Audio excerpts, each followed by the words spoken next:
আসসালামু আলাইকুম। আত্রাই নদীর পানি বাড়তেছে গত 2 দিন যাবৎ।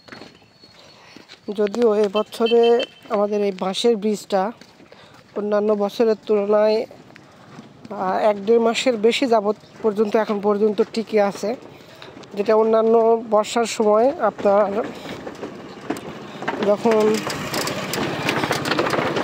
বর্ষাকাল শুরু হয় ঠিক শুরুর দিকেই প্রথম ধাক্কায় ভাঙে যায়। মানে এবছরও ভাঙছিল, অন্যান্য বছর তৈরি করে, কিন্তু এই বছরে ভাঙার পরেও মানে নতুন করে আবার তৈরি করে, যেটা একটু দুর্বল করে তৈরি করে।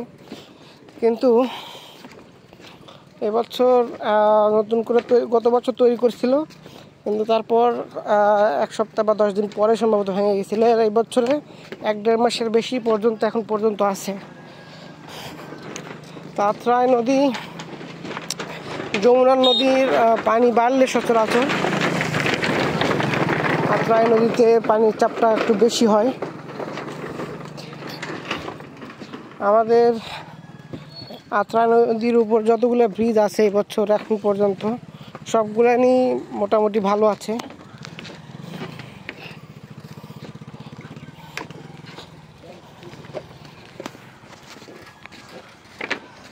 কে কোথায় থেকে আমাদের সাথে যুক্ত আছেন আমাদেরকে জানাতে পারেন।